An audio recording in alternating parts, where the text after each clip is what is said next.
I guess. Yeah, morning.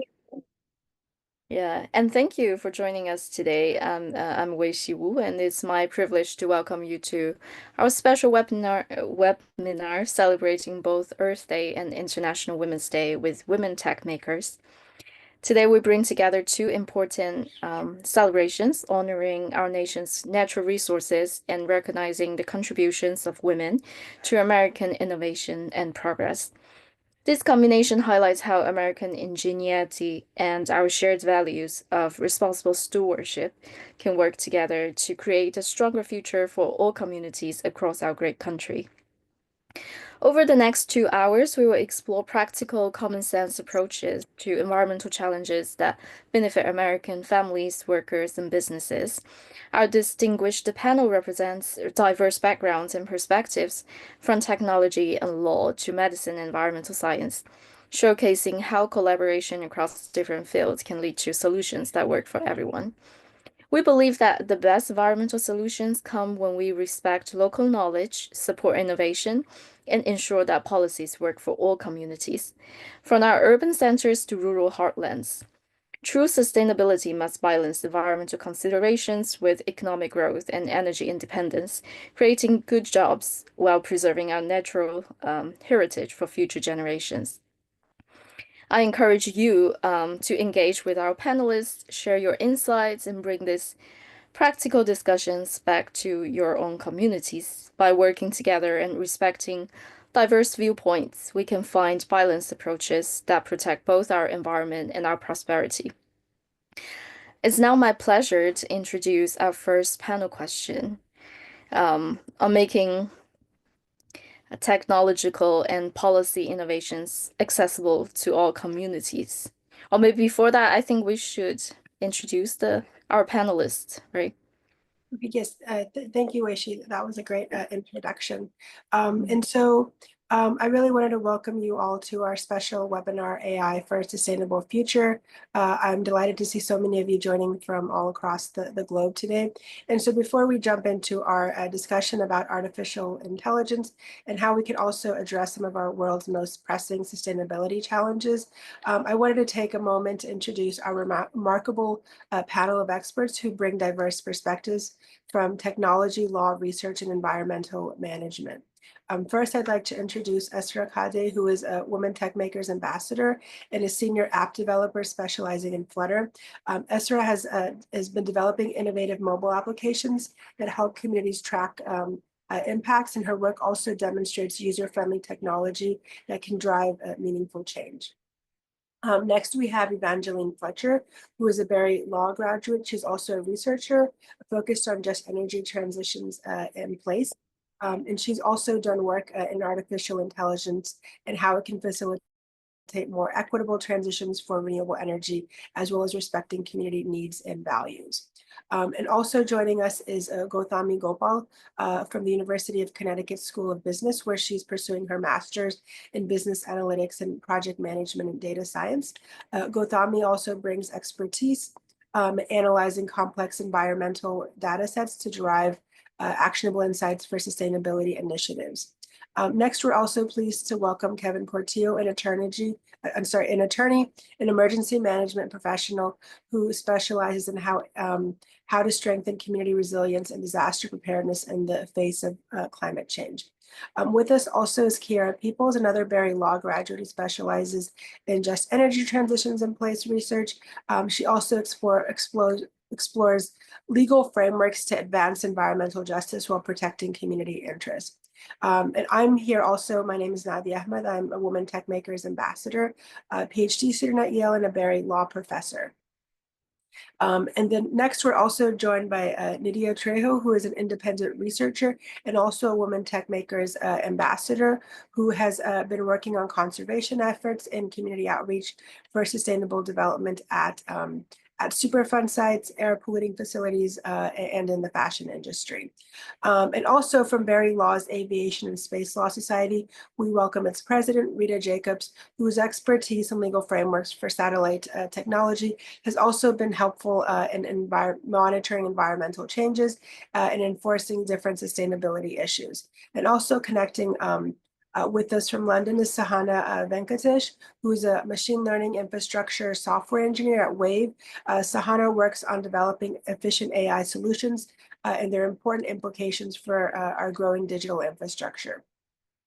We're also pleased to have Tara Katanji, who is a quantitative methodologist from the Baylor College of Medicine, whose statistical expertise helps translate environmental health into AI models that predict and mitigate public health impacts.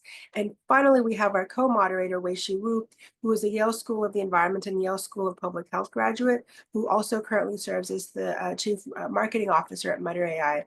Wei-Shi's experience in connecting environmental sustainability with AI-driven solutions showcases how technology can accelerate our progress toward a greener future. And so joining us in terms of putting all of this panel together, we have a group of experts that are from the Yale Google Developers Group, the Tsai Center for Innovative Thinking at Yale, and Barry Law's Aviation and Space Law Society. And so this really represents a really powerful convergence of technical expertise, legal knowledge, and environmental stewardship. And so our panel is also going to look at how artificial intelligence can transform our approach to sustainability challenges, from climate change to biodiversity loss to also resource management and clean energy. We'll also examine how real-world applications and discuss the ethical considerations, as well as explore how community engagement can ensure how these powerful tools can benefit everyone. And so next, I'm going to turn it back over to Wei-Shi to kick off our panel. Wei-Shi? Yeah, sure. So I'll introduce our first question. It's about bridging innovation. So we will have four panelists answering this question. So it will including Nadia, Esra, Kiara, and Nidia. So for four of you, your questions is, from your perspective, how can we ensure that technological and policy innovations in sustainability are accessible and beneficial to all communities, including those in rural or economically disadvantaged areas? Yeah. And Okay, yeah. thank you, Weishi. So I think Mm. for me, like I think when we look at how we're going to make sure technology and policy is able to really reach all communities, it really looks at how we're going to look at the structural problems and as well as the local needs. And so I think one of the big problems that we faced is accessibility with the infrastructure. So a lot of rural and economically disadvantaged communities rely on internet or transportation networks and even electricity that may not really be able to be able to access the different technological situations and solutions that are available. So having investment in basic infrastructure also has to be prioritized as really being able to build sustainability. And then I think we also need to look beyond like traditional consumer based approaches to really have community ownership models for really developing. And this can also help bring community solar to different communities, including helping residents have cost sharing and benefits analysis. And it also allows us to think about the policy innovations that are also possible. So for example, at Yale Tsai Center, it also works on community-centered design workshops to how to have programs where you can have outside experts that may not have been identified previously. And so having these types of locally tailored approaches is really helpful. And I think we also need to think about how we're going to be measuring success, because that's also going to think about what are underserved communities, what are some of the barriers that exist to really build up and advance our shared environmental goals. Thank you so much, Nadia. Yeah, from the legal and policy perspective. And Esra, do you want to go next? Sure. Like, to be honest, what I can mention about my part mostly is we also, by the way, I also co-authored a book called Flutter Design Patterns and Best Practices. Meantime, we were also going about, okay, how to make it good, how to make it accessible, how to have the best practices is important, because technology access starts with the design in the app. Like that means like when you have open tools, it's better. When you have local language support, it's better. When you have inclusive user experience, it's better. If you can have community input, it's better. Like And true accessibility that we are talking about is just not about internet. It's also about like, is it really usable for everyone? Like, is it be usable across languages? Can people use it in different devices, abilities, realities? Uh, Really, can the people that you are actually talking and trying to reach out, if they have disability, neurodiverse users, if anyone is navigating the world differently, like, can you actually really cover them? And actually, if we can answer these questions, then you can actually make your app better. You can make their life different. And for example, while also touching other topics right now, there is, for example, Float Hub. And for example, it delivers early flooding warnings in local languages. It is optimized for low bandwidth phones, making the life-saving info available to those often left behind and like in disadvantaged positions in areas. Like if we can cover everyone, this is actually how we can make the innovations accessible from tech side. Thank you. Thank you. Yeah. Thank you for your thorough answer. And Kiara, want to go next? Yes, sure. So, based on my research, there were five main points that I thought would be super helpful. A couple of them have been touched on, but I hope to interpret them in a different way. First, localized solutions that adapt to community needs rather than a one-size-fits-all approach. Mostly because based on the research I've done, it's been mostly US and US territory based. And with that, I've been learning that every sector of the US has different rules and regulations that accommodate to their specific needs. And with that, we're seeing also a lot of gaps in such needs. Another one is subsidies and financing mechanisms to overcome cost barriers. What I bring to my research is and also this research is a diverse adaptation. Most people know that African Americans and other minorities are a part of the lower income side of things. So if they were to transition or if this conversation were to become in process, there's always questions on how lower income people transition, even with AI, because AI sometimes can be seen as um, not a privilege, but like a the word is escaping me, so if someone can think of it. But basically, it's something that only certain people can access, especially when some of the AI features that we do use are at a cost, and not everyone can justify using said cost. Skills and training programs to ensure communities can implement these and maintain these new technologies with new technologies and an age range that comes from Gen A to all the way to baby boomers, which I believe is Gen W. There's a lot that comes into that, and you have to be able to ensure that all generations understand and know how to use that information and how it could best suit their needs, and also which comes into a cultural shift, and that goes back into the one size fits all. It needs to be set to certain communities.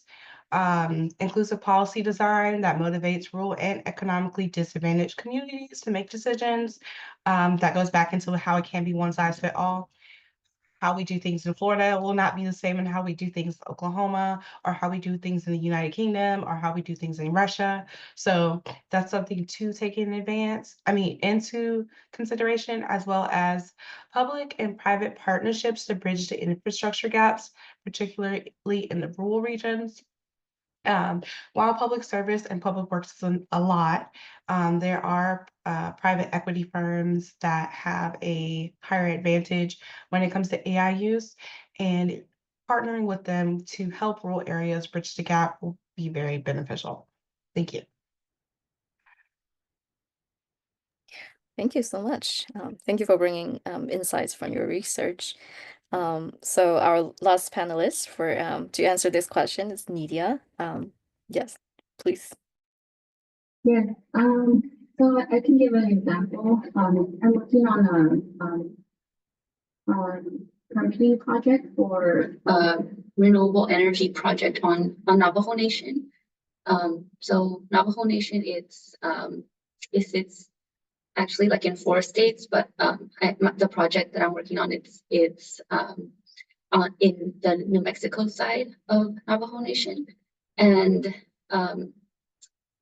so the unique thing about, so it is a rural area, and I would say that actually like people directly living there, they know the community and their needs. Like for example, yeah, so limited access to internet. They're used to traveling long distances, and then the way they communicate or receiving information is like through radio, through smaller community centers. Since people in Navajo Nation, they're very diverse. They have specific chapter houses where they focus on their different ideas. And so looking at what forms of communication are accessible to a specific community. Also, if internet is limited, then trying to see if libraries are accessible since they typically have internet. And then just being open to like teaching or having repetitious sessions to help people learn new ideas. And then working with local government, so like Navajo EPA, they also have a good grasp of what works for the community compared to like outsiders looking in. And let me see. Oh, also, the common language in Navajo is Diné, which is super unique. So, so if someone is bringing in a new technology idea, then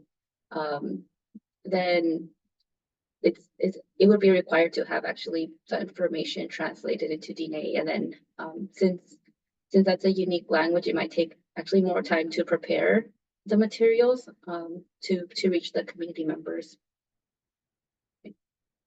Thank you. Thank you. Yeah. Thank you, all our panelists for the first question.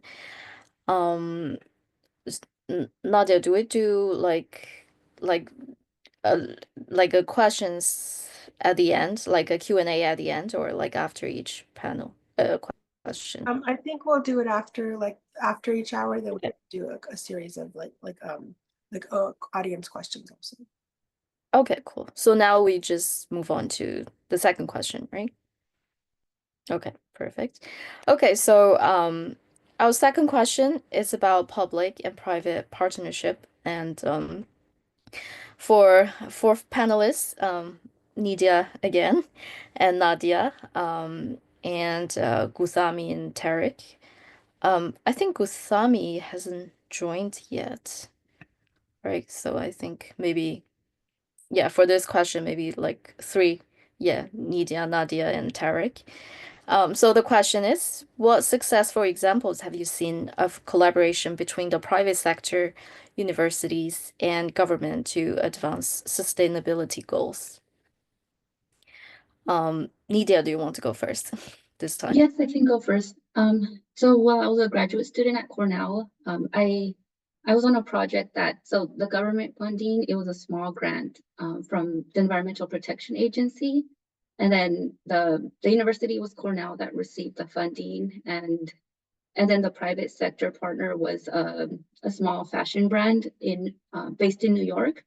So the university was in New York as well, and then I felt like it worked well because the private company, they were eager to hear about updates to the project, and then they were eager to learn about like, okay, how can the project was about biodegradability of their different textiles in their effort to recycle their clothing that was being returned to them.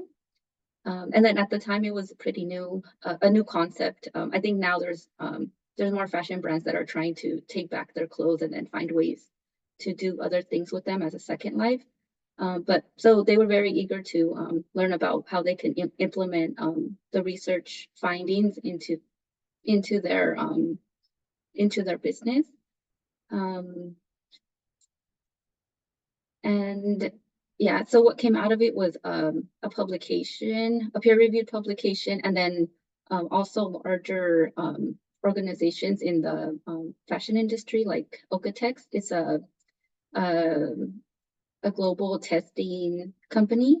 They were also eager to collaborate with the company, the private company, since at the time the idea about accelerated degradation was pretty new, and then there was the gaps we identified were about okay, so you have natural fibers like wool and cotton that you're taking back from consumers, but then there's all these chemicals, so dyes, finishes in the clothing that we actually don't know if they're safe or not, that are potentially entering soil. So that would be a gap for further evaluation. That maybe it would be beyond the capabilities of what's at university. Okay, thank you. And I would also add in, like, there's a few examples in terms of that have been helpful. One of the ones that that I'm familiar with is the Puerto Rico Grid Resilience Partnership, which emerged after Hurricane Maria. And this partnership was brought by Duke Energy. It also included Puerto Rico's Energy Authority, as well as Yale School of the Environment and other universities. And this was about trying to reimagine a more resilient and renewable energy grid. And what made this collaboration particularly effective was that it was focusing on knowledge transfer from the private sector, where there was technical expertise, with making sure there was local engineers and students who were able to receive training to make sure these systems were going to be working better. And the university also helped with cutting edge research, while the government was able to adopt more regulatory frameworks to accommodate these more distributed energy models. Another really helpful model comes from Copenhagen's Green Innovation Cluster. And in this one, the city government helped establish innovation zones where sustainability startups were able to receive regulatory flexibility to test new solutions. And as a part of this, the Technical University of Denmark acted as a research partner while providing independent verification of environmental benefits. And so this became an urban living lab, which also helped with the acceleration of a circular economy that traditional regulatory processes might have delayed for some time. Tarek? Hello, Yes. can you see me? Yes. All right, awesome. Thank you so much. I haven't had the opportunity to thank you guys for having this seminar. It's really important to have it, especially in these times where there's a lot of a lot of projects going on the private sector, and how this kind of tri collaboration is important. Just before talking about examples, let's just say why having this tri collaboration is important, which Nadia mentioned many points about it. It's like, especially when she talked about like how to like bridge the gap between universities and the private sector and the government. There are, the technology part maybe in favor of industries that have a lot of money to invest, and universities, they have the knowledge and the capacity, the people to do it, and the governments will implement policies. So this collaboration is bridging the gap between all these between all these sectors. There are some cons, of course, when it comes to data ownership, intellectual property, about the bureaucracy when you're having government in action. When a government is involved, sometimes you need to stick with the bureaucracy and some laws, especially when it comes to security clearance if you're working on high profile project. So there's a lot of examples, a lot of limitations, and of course, there's a lot of benefits. Now, just quick example, I think one of the things that came to my mind is the California Climate Action Program. It's partners between California, University of California system, and like Tesla, and it helps to meet the California's ambitious climate target. So this is one of the examples. And the other example, probably, if I'm allowed to say, is Mother AI. Mother AI is a company owned and created by Nadia. and we're collaborating in it. It also has a collaboration between universities and the government sector. It will help to mitigate the effect of natural disasters. So I think modern AI is one of the great examples for these. And that's when we're talking about the national aspect of it within the United States. But one of the collaboration that I want to mention, especially in this platform, is what USAID has done, like the US government agency, United States Agency for International Development. Many of you, which is typically the top one, is kind of middling. Republicans lead.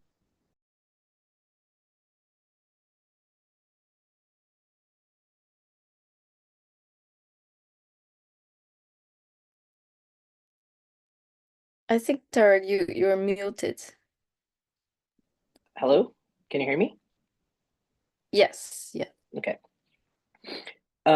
So yeah, like this program,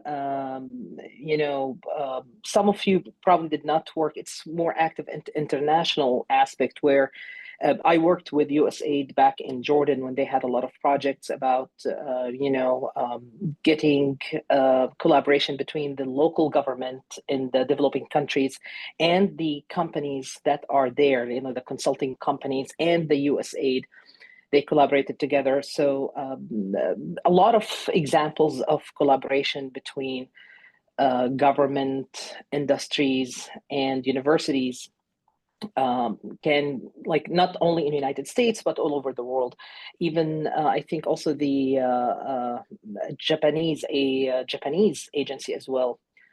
I think I forgot the name of it. Also, it was like, it's similar to USAID, but in Japan, they used to also collaborate with universities in developing countries, along with,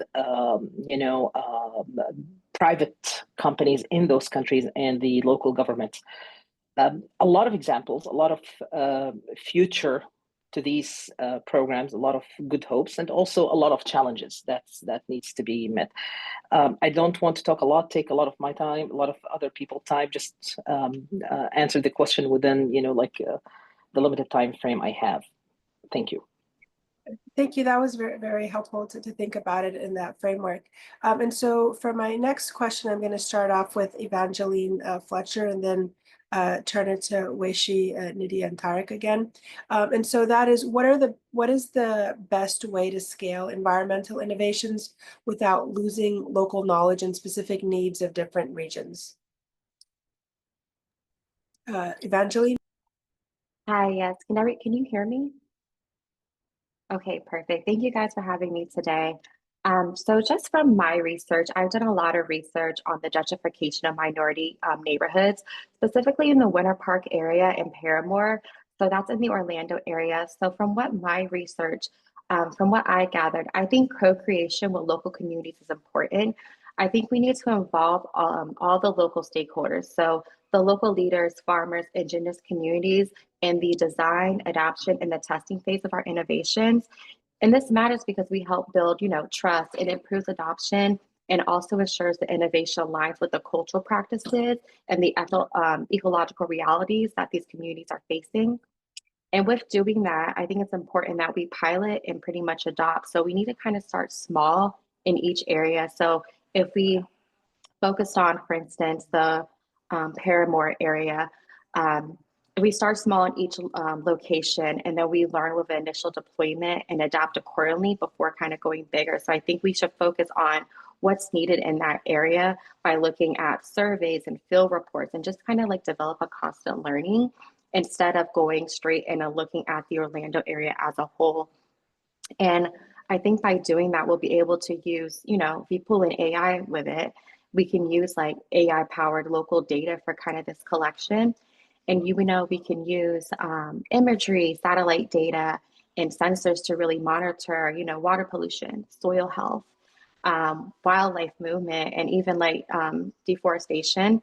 And we can use these models to get community collection and really reflect the local area and not just the state averages. I feel like there's a lot of issues with data where it's looking at the state as a whole or a city as a whole and not really focusing on those smaller communities that are really being affected. So in order to keep the local knowledge and the specific needs at hand with our innovations, I think it's really important to start small and then grow bigger. And thank you. Thank you. Oishi? Yeah, thank you. I definitely echo what Evangeline just stated. And I would like to answer this question by sharing like a quick story. So when I was a grad student, my thesis was to determine the level of air pollution exposure to children living in the environmental justice community in New Haven, Connecticut. It's mainly low income and majority racial minorities. And also that community, the air pollution and children asthma rate, it's like much higher than the city average. So at first, without any community knowledge, I decided to approach pedestrians on the street and to recruit them for my study. So I was just asking, would you like to participate in environmental justice research? Or are you interested in air pollution studies? And obviously, I received very little interest in the study because people looked at me very confused and they were like, I don't know what you're talking about. I don't know what's environmental justice. I don't know, like the words you were saying. So later I started to work with a local social worker, and she connected me with multiple community organizations in the neighborhood. So through working with them, I got to know the existing efforts in mitigating air pollution and the challenges they faced in the process, and also the importance of using more community-centered language, um, like on my site. So therefore, I designed my study based on existing community knowledge. I work with community organization and social workers, and I joined their monthly community meetings. So also with constant reflections on what can benefit the community the best way. So like one that is she says like I don't need a dashboard. I just need something my daughter can understand without a phone or like any fancy words like big words or technology, big tech. So that completely reshaped how I thought about scaling because you can't really scale environmental innovation from top down. You scale it by inviting people in, by inviting communities as co-creators, not just end users. So local knowledge isn't just like good to have. It's pretty important. It's essential. So that's also like marks the difference between something that works technically and something that works in reality. So that's where I believe partnerships with communities become very powerful. And so when we work with the local organizations and women's cooperatives and schools, so we're not just deploying a tool, we're kind of embedding that tool into the existing living, breathing system of culture, tradition, and trust, right? So one um, one perspective I love is seeing tech as a framework, not a fixed solution. So give communities the tools and let them adapt it to their needs. So tech should adapt to people's needs, not the other way around, obviously. So that's when the true adoption happens and sustainability happens. So, so to me, the best way to scale without losing that local knowledge or essence is to build with humility and lead with listening, and obviously never underestimate the like any words that's maybe sitting around a kitchen table or like sitting on like I don't know on the like on a bench or something. So it's that's obviously like um all the solutions begin from like the local community members. Yeah. Great, thank you. Next, I'll turn it over to Nydia. Yes. So I'll give a hypothetical example. Scaling environmental innovations. So that could be trying to like speed up the information gathering process to complete a project. So for example, I spend a lot of time like in reading the Clean Air Act, and then also learning about the Superfund program from EPA, and um, and then what I've noticed in I've tried to gather information from like tools like Bard or Gemini, and then I found that well, I could immediately tell what is inaccurate or likely not to be a true statement based on what I know from like local. So, for example, local air districts. I think a few days ago I was searching for like does this Superfund facility while it was open, did it have an air permit or a water permit? And then at Bard, the output it gave was that it did have a water permit for to allow for wastewater discharge. But then when I actually looked online to search um, the state agency website for the permit, I couldn't find anything, and then I couldn't find anything in the Superfund documents about previous permits. So I think whenever there's something that is questionable that is generated from Bard or Gemini or any other generative AI tool, it's important to do the fact checking. And then if you're working with a team, also like just bring it to their attention that the information that's output may not be accurate, and then the importance of like flagging it if they can identify errors. Thank you. Tarek?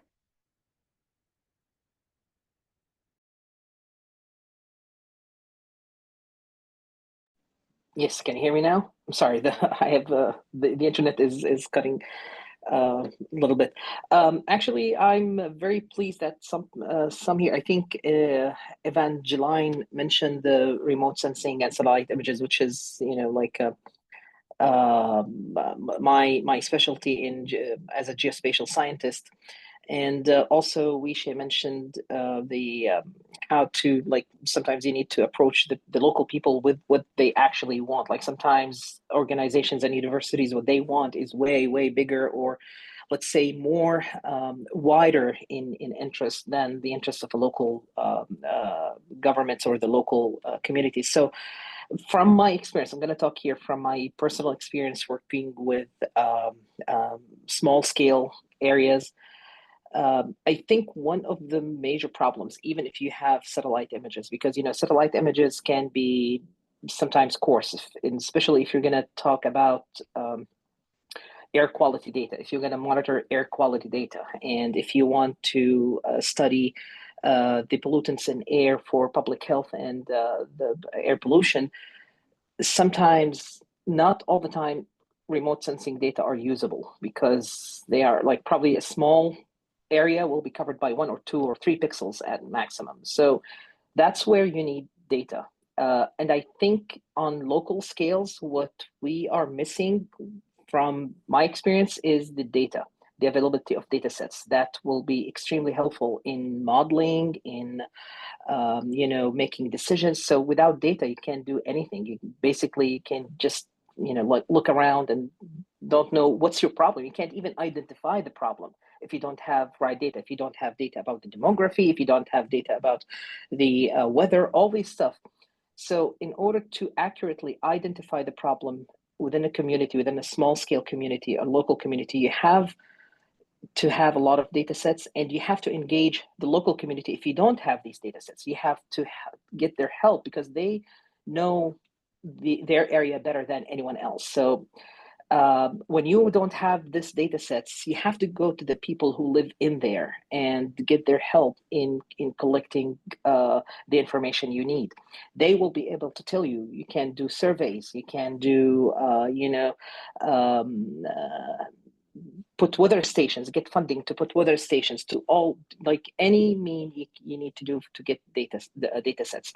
So I don't want to add more about what the other panelists said. I think that's the only thing I want to mention, the availability of data sets. And it's very important to engage the local community in the process of collecting data and even sometimes working and analyzing the data, because you need to prepare the people in that community, because you're not there in, like, after the project is done or after your role is done, you need to train all the experts in that community on how to analyze the data, how to collect the data for future, for the next 50 or 30 years. You have to help them keep them updated. So basically you need to provide them with resources that will help them, the resources and the skill set that will help them continue working, collecting data and analyzing the data for the benefit of their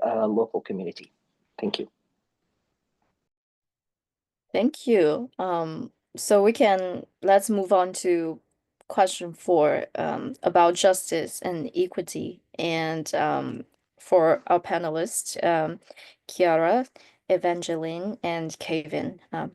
So the question is, how can we ensure that sustainability solutions address historical environmental injustices and create more equitable outcomes? So, Kiara, do you want to go first? Yes, I'll go first. I have quite a few points on this.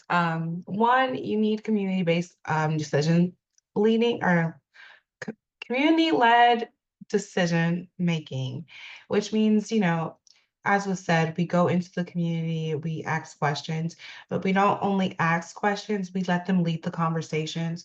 We give them the tools to, in the conversation, in the space, to give us feedback to help them. And with that, there's a lot of, it's very important to understand communities and how communities communicate with one another, because every community is different. And with that, you do need people who are from that community on the actual research team, which can be hard to find because there aren't that many spaces like these that allow minorities to speak on disadvantages, especially when it comes to environmental injustices. Environmental justice assessments for new policies, which also requires people in the community to be educated on it, which would require more than just community-led decision-making. You would need community education, you would need committee meetings, you would need community involvement, which means you need the want and desire from the actual community to see a difference in environmental injustices within it. A reparative approach for direct resources to said communities, and that have a born disappropriate environmental burdens. So, just having the resources readily available, that they don't have to be one click away, but they need to be able to access that information and know how to access it when the community researchers or the people from the government actually leave. So with that, that's a lot of educating people in different generations, different cultures, making different data banks that help said cultures and generations. Inclusive economic opportunities within the green economy. So that includes putting workforce in the community that also that will that will address the historical disadvantages as well, which means that you would need, companies to come in that are willing to help see the disadvantage and want to make a difference. And then lastly, the recognition of traditional ecological knowledge and indigenous practices in sustainability and living. So as we know, there are many places in the world where there are people who are indigenous to the location, it is very much so important to take their considerations inside as well as other people who are just transplanted or have lived there for decades. Because the indigenous people in whatever location, they will know what's best for their land because they have lived there for centuries. Thank you. Thank you. Let's move on to Evangeline. Hi. Similar to what Ms. People's saying, I have a couple topics to discuss, but she's touched on most of them. But I will say that tackling sustainability without addressing any historical environmental injustices, we're just pretty much repeating the same cycle of harm. And similar to you, Ms. Wu, I looked into air pollution effects in communities. My focus was more on the Paramore community in Orlando, and I saw how the lack of awareness, the lack of education has really affected these communities. I think at first, as a whole, we need to acknowledge history. We can't solve what we don't name. We need to recognize how marginalized communities have been disproportionately harmed. Harmed in ways of like, redlining near toxic zones, the lack of access of clean water, the air pollution, for instance, and then the forced land removal. And I think if we start our projects with the actual truth telling sessions and we're being honest of what has occurred in these communities, we'll really be able to have impactful assessments and be able to really address the community history and pretty much map that out of like, okay, this is what happened, this is what has not worked, and this is what could work. And I think we just need to be honest with ourselves, honest with the communities, and also honest with those who try to come in and want to make a change. I think we also need to prioritize the frontline community. So similar to what Ms. People stated, we need to focus on individuals who feel the effects first, those that feel the effects of climate change and pollution. And those are often communities that are Black, Indigenous, rural, immigrant, or just low income communities. I think by doing this, we can center these communities and give them education. They need to be aware of what is happening and what could come from this. I think a lot of times that when people come in and try to make change, individuals who don't have knowledge, they get scared. They feel like they're going to be disproportionate. They feel like they're not going to be able to have access to their homes and their communities and where they grew up at. And I think by giving education, involving them in planning, letting them know where the funding is coming from, where the funding is going, and what is to happen, helps them become decision makers in this process. And I think there needs to not just be a consultation, there needs to be more co-leadership so that there are the front line with the communities that do want to make the change. And I think by doing that, we're able to have more of a just transition framework and really move to a more green economy for these communities. Thank you. Thank you. And lastly, yeah. Thank you so much. And so coming from an emergency management perspective, we've always we're looking back at past failures. We've seen that with Hurricane Irma, Hurricane Katrina, the wildfires in Maui, the wildfires that happened in California. And the goal is to look at these little communities, these areas that are highly affected, because they become kind of like a case study in essence, that we always look back on them to kind of determine what we could do better for another community with that. A lot of my research with emergency management has focused on the idea that these communities are building, in essence, to survive these natural disasters, these environmental injustices, but not to actually build resilience for them. So basically, they will go through it, they will rebuild, but nothing will be there to kind of mitigate these damages.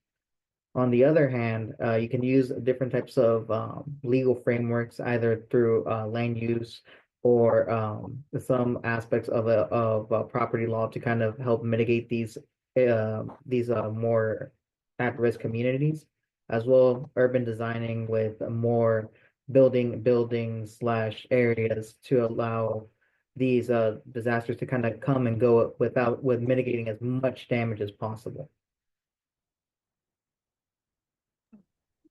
Thank you so much.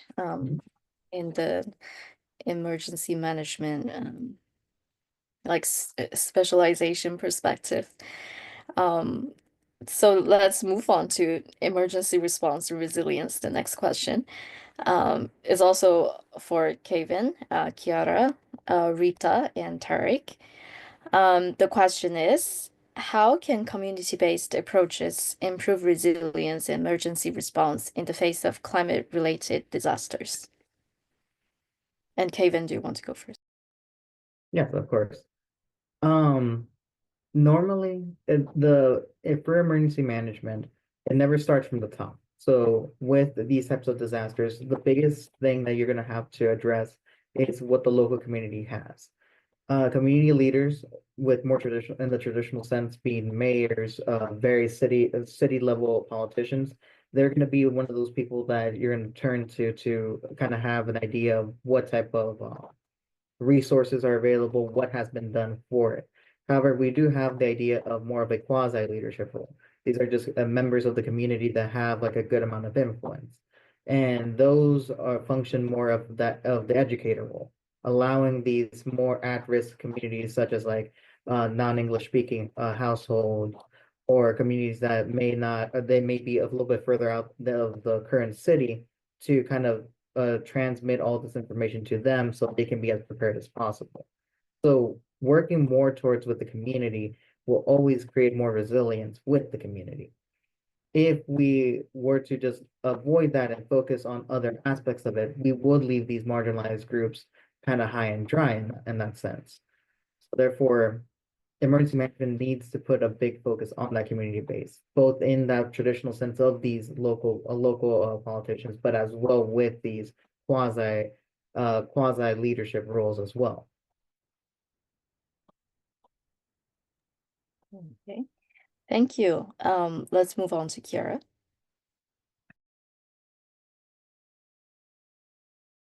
I think you're muted. Yeah, just to go bounce off of what Attorney Portillo was mentioning, leveraging local knowledge of specific vulnerabilities and resources. That's a lot of communicating with the community, because with emergency management and resilience, it's a lot of people coming in who do not know, that are assuming, maybe just going off research, but there's nothing like being in the community and knowing what the vulnerabilities are. So that would be great for a community-based assessment, as well as activating existing social networks that can reach vulnerable residents, whether that be I know like in low income communities or any community, social media is a great one. I know for the older generation, Facebook, that might be the best way to reach people if everyone has access to a cell phone. Or maybe how we use Amber Alerts. Maybe we could send out a local call for people who do have cell phones. It may just be a door-to-door thing where we actually have people boots on the ground looking for people in rural areas. Harnessing community pride is very important, because a lot of people, they take pride in their community and what they do and the resources and knowledge they are able to provide. So really focusing on that and motivating a collective action for a mutual aid for their community in emergency management is a great community-based approach. Ensuring cultural appropriate approaches that increase participation. Cultural appropriation is a big thing right now in multiple cultures. So to make sure that you come into a foreign community to you, to make sure that you are respecting others' cultures and not being disrespectful in any manner when trying to do emergency management is very important, as well as fostering a determination that creates a sustainable and long-term solutions that goes back into community pride. If you can have a community that is prideful in what they do, you can foster self-determination, you can foster resilience, and you can foster independence for that community to have long-term solutions. Thank you. Thank you. Yes, Rita. So the first two things that any community needs after climate-related disaster is resources and access to justice, as you've both mentioned. one of the big aspects of resources, like you guys were saying, is that the community itself needs to be able to depend on one another. Information needs to be readily available. And sadly, yes, marginalized communities are the most affected by climate-related disasters.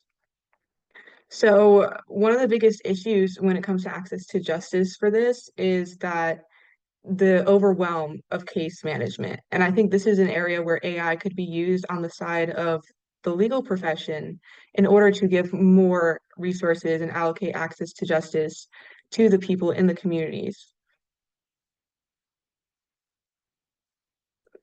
Thank you. Yes, and finally, Tarek. Thank you so much. Keeping me for last always make my job harder because everyone said all the great things. So I'm stuck here, the boring stuff, I guess. When so okay, let me think. So when you are dealing, the question was about the community-based approaches for emergency response. So in addition to all the important points that everyone else mentioned, and by the way, this could be related to the previous question I answered, not the one before that, the one before it about the data and the need for local knowledge and the data collected by the locals. So. So you need to know, like, when you're going to do a manage emergency response plan, you need to be as a person coming from outside that community, you need to be aware of the situation of the community you are working with. So it's very important to use the local knowledge, people from there, for example, the history of floods in the region, what are the early warning system? Like all local communities, as we know, they have their own local early warning system. Like they monitor the weather, they monitor the wind, they have their own way. So one of the examples in Bangladesh, I guess they use they use a mix of signals for early warning system, like for river color, like the color of the river, the wind patterns, like all these stuff. It's local, which we call sometimes we call it as myths, but it's actually working. And in addition to those, we have digital alerts to predict about the floods and mapping zones and all that stuff. So you need to know what the local community are using, and it is effective. What are the early warning systems and you want to implement that in any emergency response. Also, like, you need to identify the vulnerable people in the community, like the elderly, the hospitals, like all that stuff. If you don't have a knowledge of the demographics in the local community, you can't build an effective management emergency response plan. So you have to know who are the most vulnerable individuals, and you get that from the local people, from the mayor, or from the doing surveys or whatever, because this will enable you to have a faster response and more efficient response. So that's why communities have higher social capital. They are proven to recover faster, and it's well documented in the literature, especially when there's a hurricane, earthquake, or wildfire. So even when the infrastructure is damaged, like even in that case, people that have high social capital are more, more likely to recover faster. In addition to, you need to respect the culture, as many of you guys have said, you have to respect the culture in the community, and you have to also increase awareness about several disasters that can happen, and they're not aware of it, maybe, or they don't believe in it. Like, for example, I think one of the challenges in the United States was about the it's not actually a emergency, but when you challenge the people, some people do not believe in conserving lands. And there was a program led by the US aid where the government will pay farmers to leave their lands uncultivated. And I think it was the CRP program, and it faced some challenges from the local people because I'm not going to do this. It's going to hurt the soil. It's going to hurt the land. But with communication between the experts and the local people, they were able to get a lot of farmers actually enroll in that program, and they paid them money in exchange for leaving the land uncultivated. So yeah, you will hit with local, resistance sometimes, but when you talk to them within the appropriateness of their culture, let's say, and that will be beneficial in increasing their awareness, help them in have a more real-time, real-time response. I think also one of the most important examples here came to my mind is OpenStreetMap initiative, where actually locals can go and map their own countries, their own cities, because the big companies like Google Maps, Microsoft, even Esri, they don't have a comprehensive mapping for the small communities, especially in Africa. So that's why humanitarian agencies, they came up with OpenStreetMap. So for local people to map their own cities, their own villages, having those map ready, it's going to be crucial, like sometimes even life-saving in the event of a disaster. When you have a map of the streets and routes and escape routes within small city, that can be life-saving. If you're comparing like a village that doesn't have this map, or a city that doesn't have this map, compared to a city that have this map, maybe the rescue will be more in the city that has those maps. You'll save more lives in case of a hurricane, in case of a flood, in case of any disaster. So these initiatives are very important, and it was based on local people. So they have chapters for each community for people who are interested, and they conduct mapathons where people from that community go and map their own villages that are not high priority for big companies like Google, Esri, and other mapping companies. Thank you.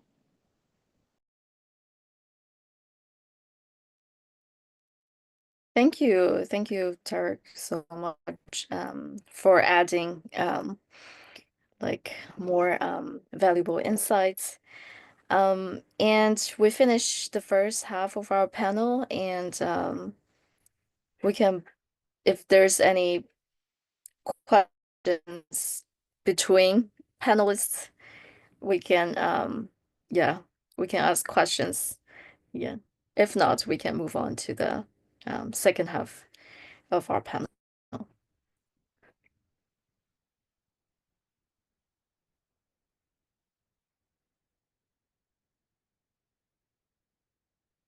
Okay. Okay, I don't see any questions. Then maybe we can, yeah, we can move on to our second half of the panel.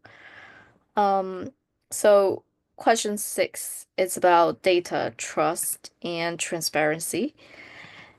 And for panelists, Sahana, Rita, and Kevin, the question is, as we rely more on data to make decisions about land use, infrastructure, or emergency planning, how do we maintain transparency and build trust with the public? Sahana, you can go first if you like. Awesome. Thank you. I've been like enjoying the discussion so far. It's been really mind-blowing for me. I believe the maintaining transparency starts with two things. First, involving the right domain experts, and second, making sure that the entire process is not built in isolation. It's important to make the process, whether we are talking about the data or the algorithms, to be shared with wider range of people to make sure that the decisions that are being taken are auditable, and they would less likely have scrutiny later. And and one of the most really cool things I've heard from other panelists as well is like collaboration is the key. I do believe that involving people is not just necessary, but it's actually a superpower. One of the close examples for me is like a few months ago, I participated in a hackathon where I got to know about carbon intensity API. This is available in UK. This is where one can basically see what is the energy mix being received for the region, and what is the forecasted carbon intensity or the current intensity about to like 36 hours. And one of coolest things I've seen from this is basically there are dashboards that are built on top of this API that makes it easier for a common person to like basically understand the data better. And I believe this is like a kind of a superpower. It just helps people to take better decisions. Okay, my energy is green right now, maybe this is where I can run like heavy workloads. The Yeah, just wrapping it up with the one single point: when people are when right data is shared with the people, they become empowered to act on it, and they become part of the system, not outside it. Thank you. Thank you so much. And next, Rita. I love the way you put that, Sahana. I think involving people is a superpower. So when it comes to trust, what makes you trust somebody or of something or a policy? It has to be time and results. Without that, you can't expect people to trust it at all. So the community engagement, of course, is very important. And then when it comes to legal safeguards and what we can do to help facilitate trust, when we look at the ethical issues of data privacy and transparency on how it's collected, used, and shared, I think what's important to people beyond being involved in the process itself is being able to understand it. So I know all the lawyers in the room will probably would wish this would happen, but if there's law or policy that could be mandated for governments to explain technical data in plain language for anybody to understand, maybe including visual tools and multiple languages of translation, I think that would help people because when you don't understand something, it's very hard to trust it. So when data is made available and understandable, I think this will really help maintain transparency and build trust with the public at the same time. And if you're talking about artificial intelligence being involved in this as well, it only is trustworthy if it's objective. So this means it'll have to be a reputable, secure system for anything coming from the legal side when using data. Um, the only way that AI would be able to be used and a lot of the issues that it faces now is being influenced by opinions and pulling from outside resources. Thank you. Thank you for bringing insights from the legal perspective. And finally, Kevin. Hello. Um, with the use of data and kind of just as we become a little bit more digitized with everything, the biggest thing with emergency planning, disaster management, emergency management in general, is that the benefit is to the community. So while we have more access to data, the presentation of that data would be very beneficial for the community. And I would like to give an anecdotal story. Um, Recently, there's been some push in Latin American countries to kind of modernize some of these smaller towns and villages that are out on the outskirts of the nations. And so the government's going down there and sending scientists, sending graduate students to present information in a way that they can understand.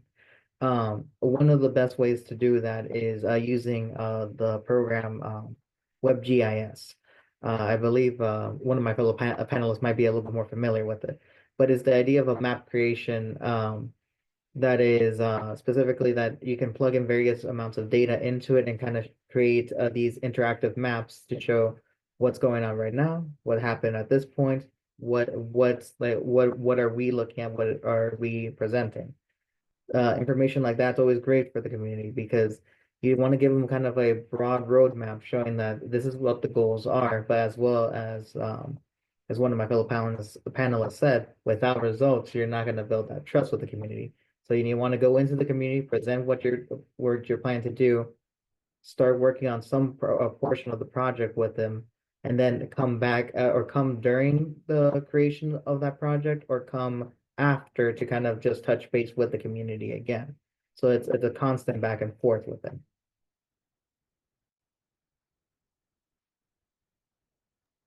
Thank you. And then so I wanted to turn to our next question, which is how the tech really works on the ground. And so, the next question I have is directed to Esra, Sahana, Weishi, and Evangeline. And that is, where have you seen technologies lead to practical, measurable results in environmental conservation, disaster response, or energy efficiency? Esra? You for asking. I just like unmute myself. Meantime, I just prepared some links for you. So there, I just left it to the chat so that you can have a look. And when we want to talk about real wins, that we're gonna go for checking a little bit quiet tools that show up where it matters the most. For example, you will see in the link that we will have Pano AI. It's a great example. They are using real-time imagining and machine learning to detect wildfires before they spread. It's already helping emergency teams to respond faster and protect vulnerable communities. The Flood Hub that I already mentioned is using AI-powered forecasting to send early warnings over 700 million people, often underserved regions, low bandwidth access that I already mentioned like before. It's a life-saving.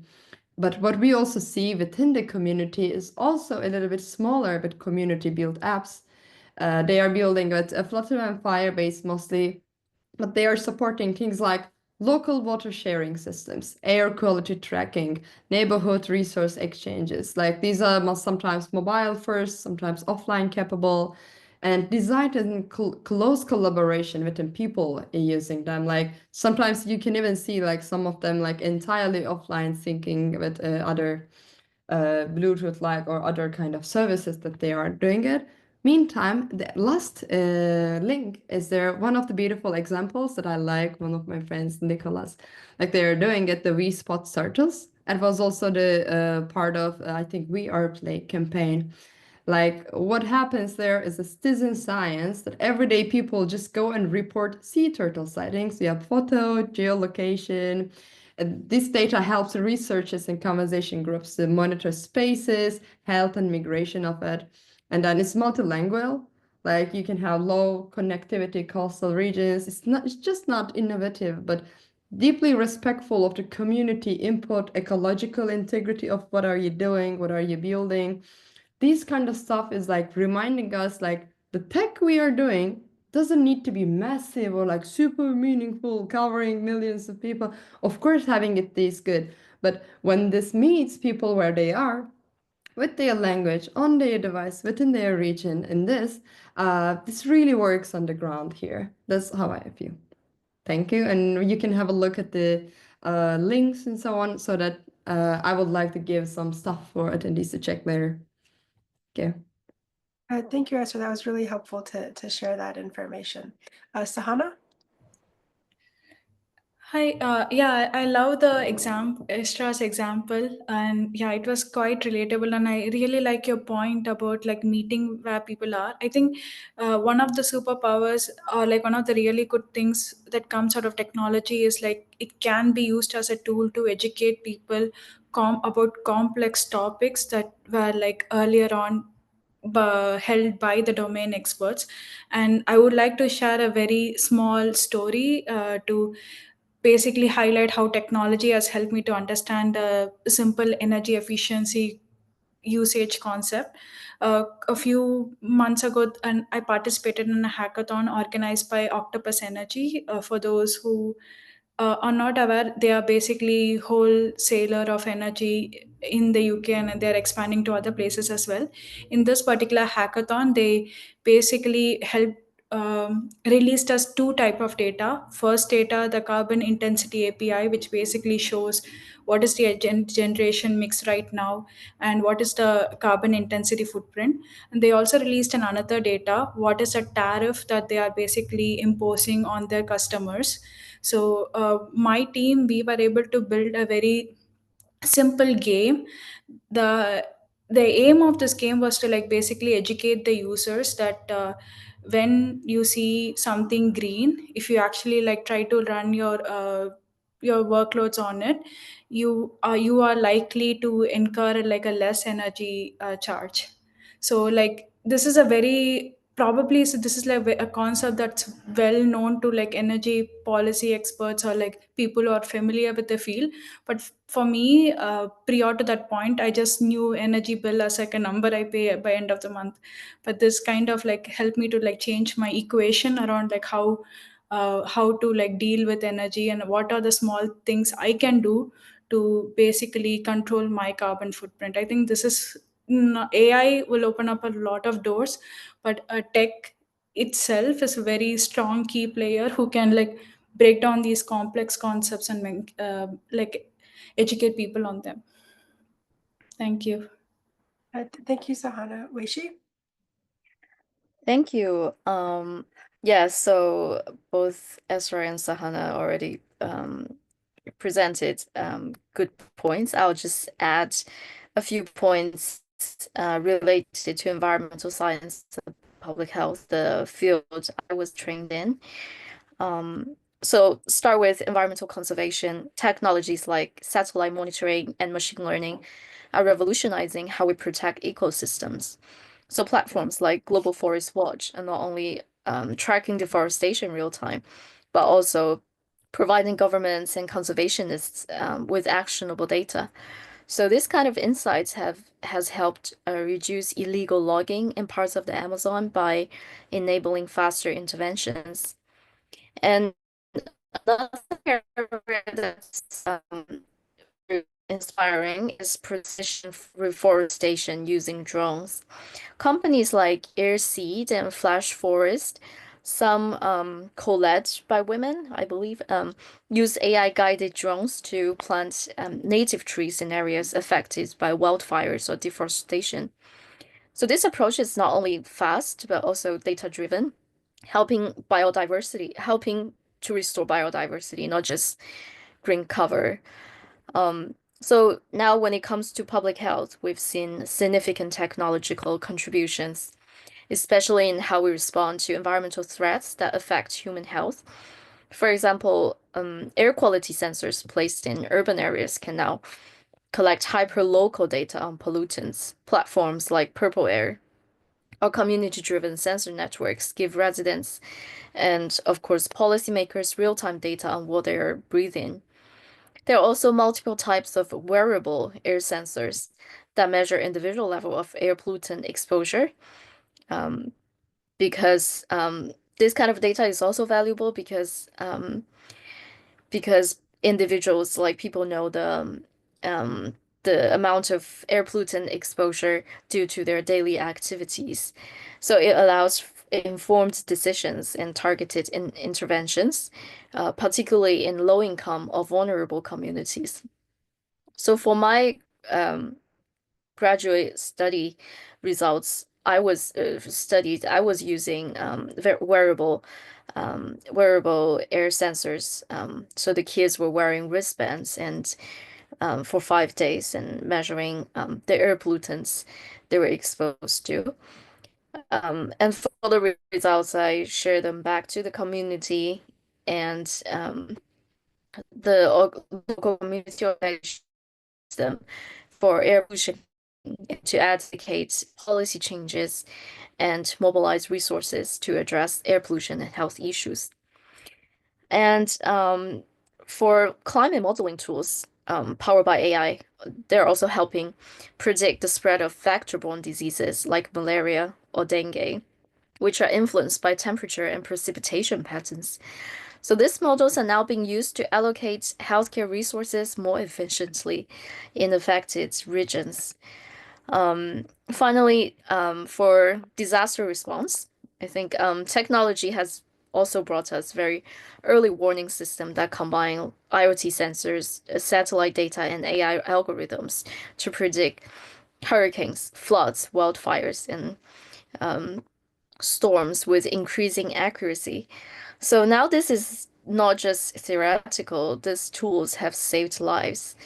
And also that's what Bidar AI, the startup we've been working on, it's collecting real-time data from weather forecasts, social media, satellite images, and devices to identify potential impact zones and estimate damages and resource needs. So so as to deploy personnel and supplies.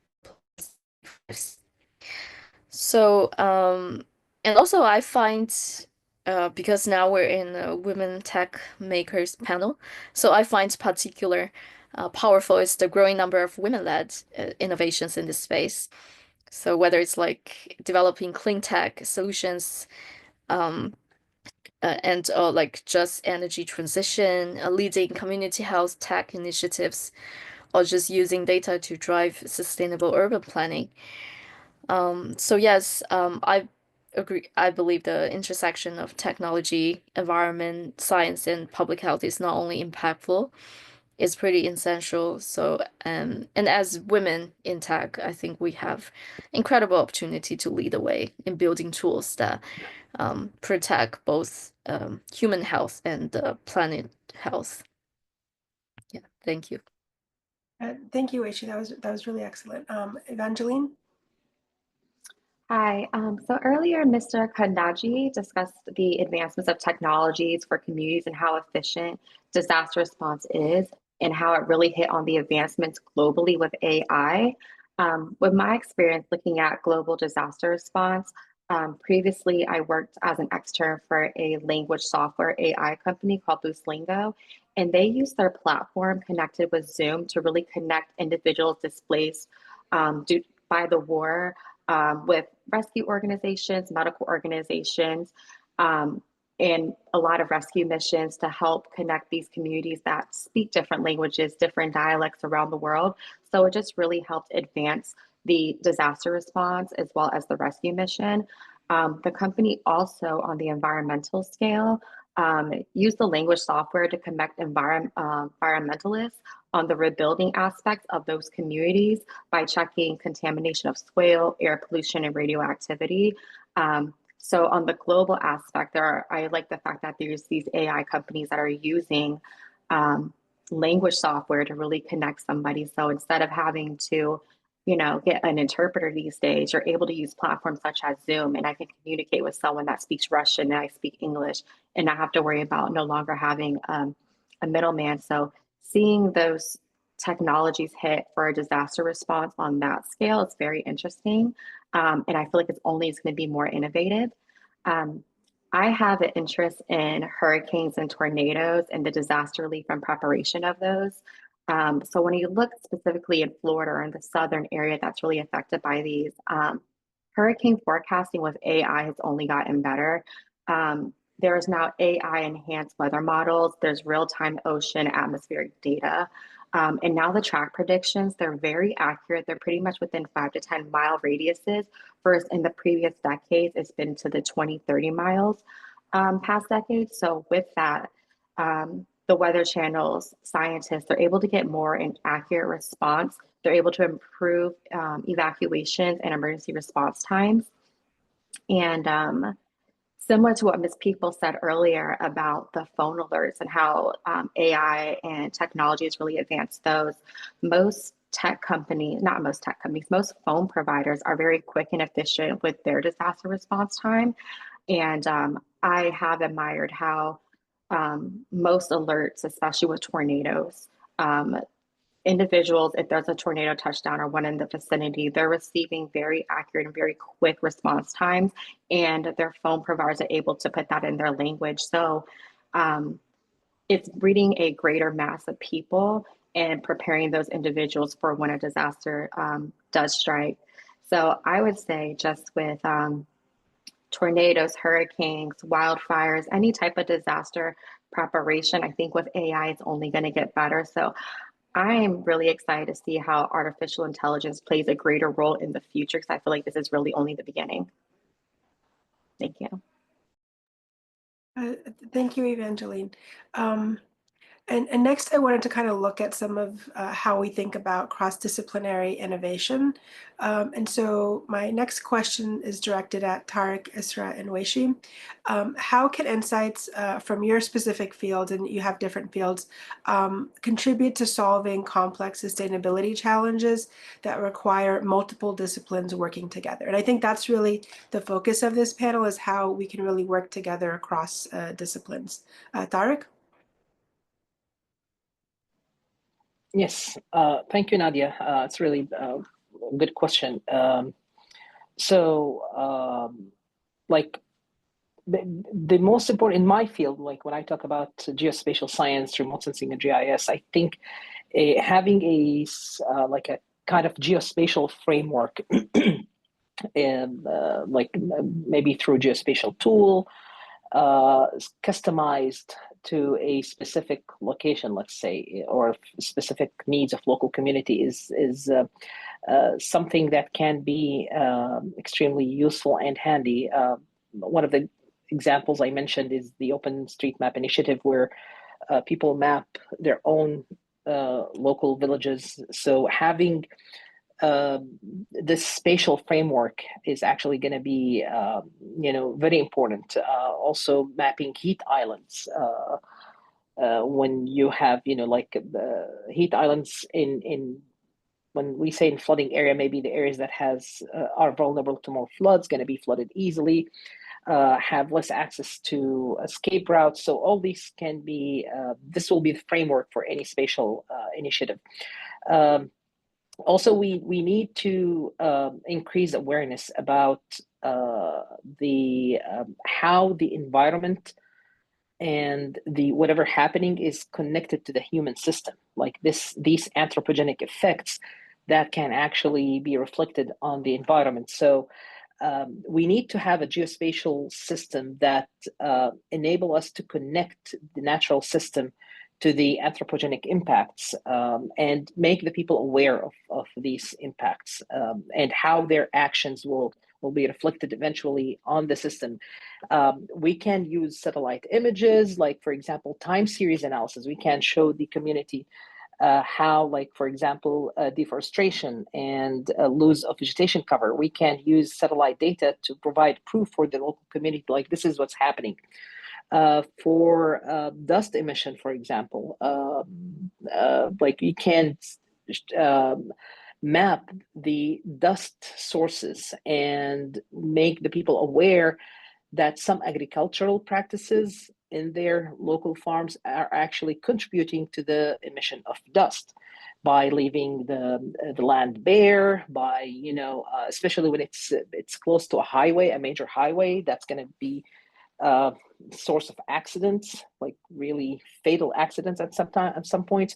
So yeah, we have to utilize these spatial data to show the people what's actually happening, because if you have eyes from space, that's going to help everyone. Like they will see what's going on. Because when you are on the ground, you don't see the magnitude and the scale of the environmental changes. But when you look at it from sky, you can actually have a better look.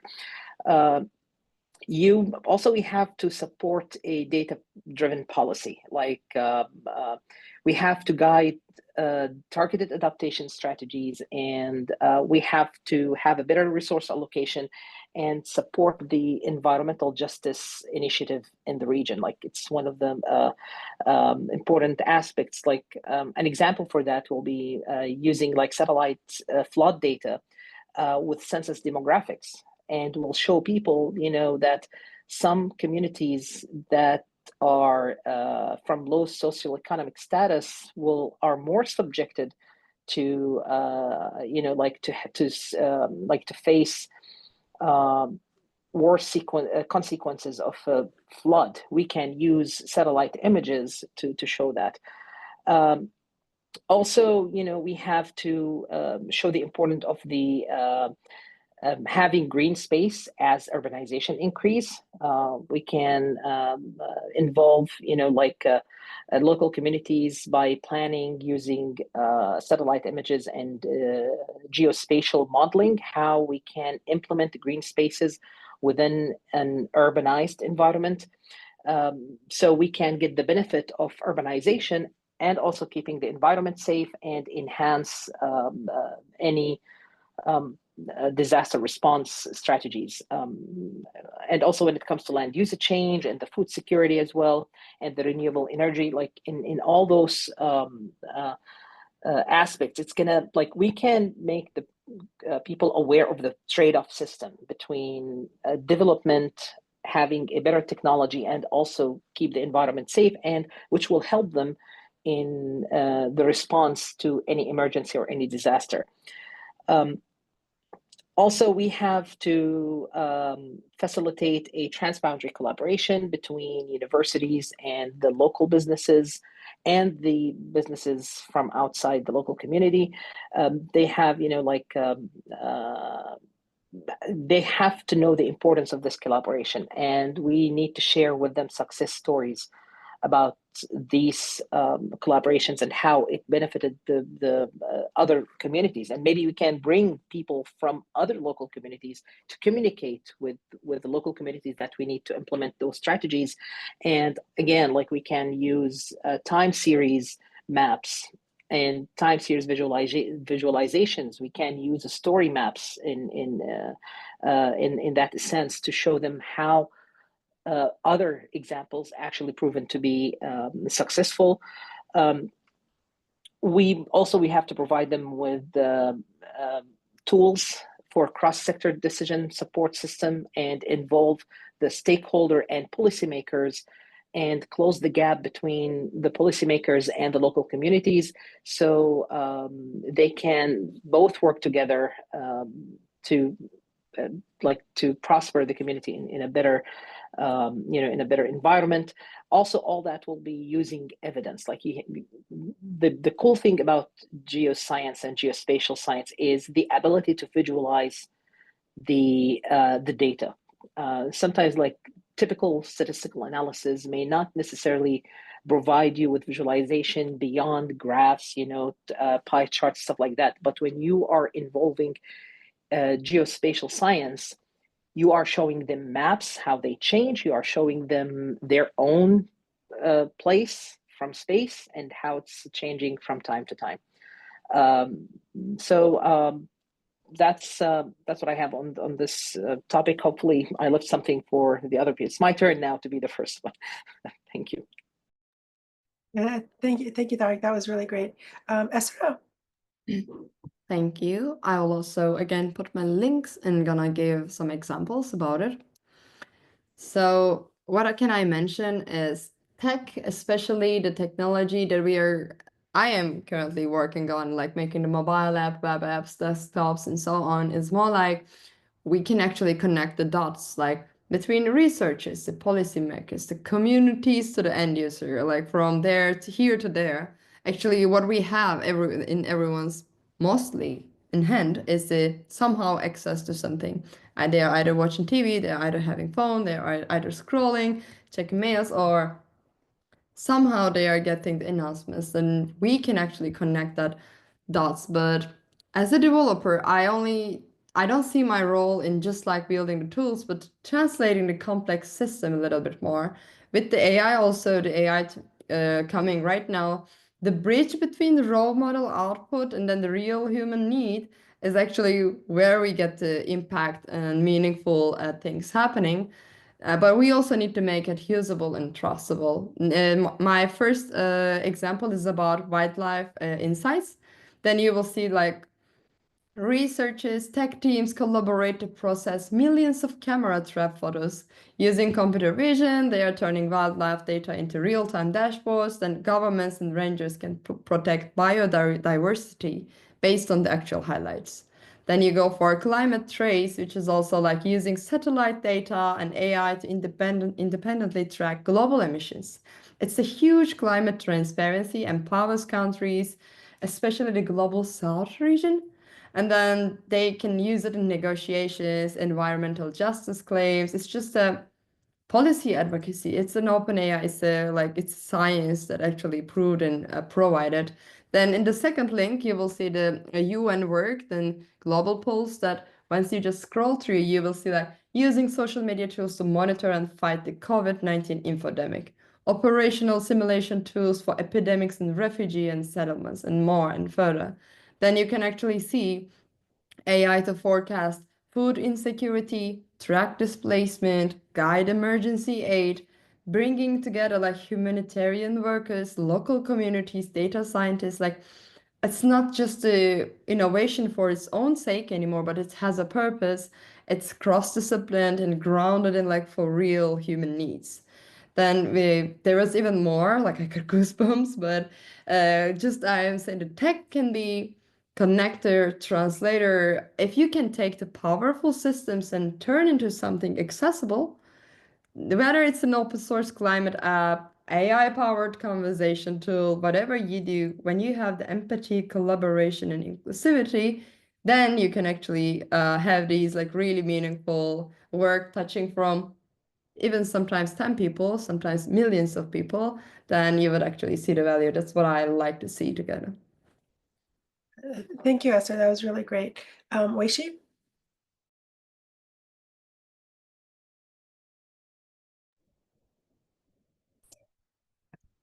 Sure.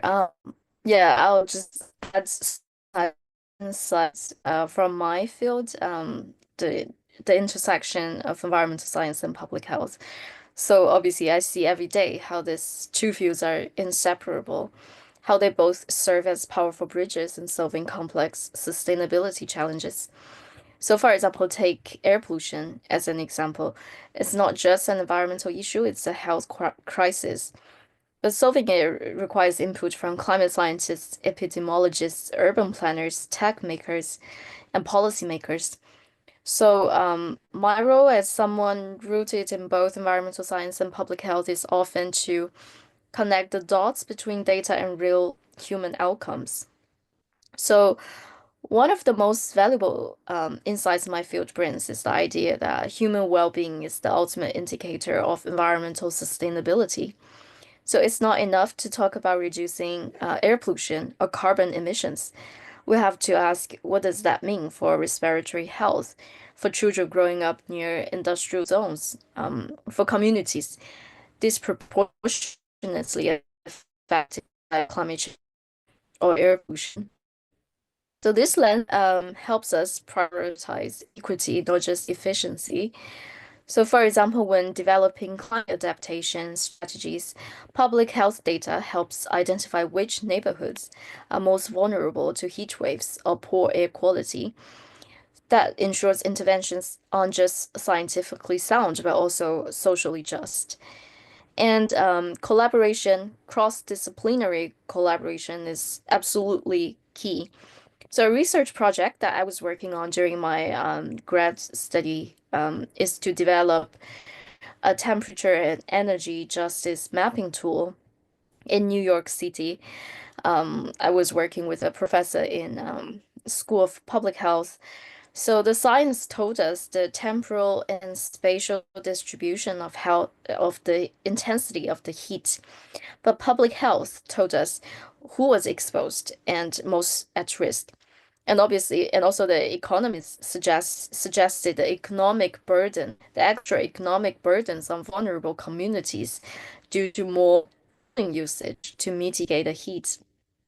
So we get the picture that the communities that were already vulnerable to heat exposure, they were also bearing like higher economic burdens because of the because to mitigate the heat. And the community told us how the message needed to be delivered so people can take actions to act on it. So I believe environmental science and public health offer something unique to interdisciplinary work. So a system perspective with it's a system perspective with a human heart. We bring the science of sustainability into the space where people live, breathe, and thrive. So for the and we make sure like no one is left behind in the process. Thank you, Weishi. Sahana? I think Esra and Veshi have done like really good way of putting things down. I love the breadth of different ways AI or tech can like improve the lives of the domain, which Yashra mentioned, and I love the way she's a modular approach, like how community and public health basically build upon tech. I guess I would love to like focus on two examples, which I feel personally, because I also agree with the point that tech and AI have future to be like very strong enablers to bring ideas to actual product or like policies that can affect people around. So right now the most used usage of AI is basically in like text generation or summarization. It has enormous potential, which is it's proving right now to like help users to get a very one liner or two liner about like huge volumes of data and basically help them get started on the research. In terms of like generating, it is able to create like really strong marketing campaigns or like catchy social media posts that basically helps in adoption of like policies or like ideas much better in general public. One thing I feel like is, which is not very common these days, but is kind of like uprising, is the power of agents, like those modular concepts that are reasoning AI that is able to like mimic human reasoning.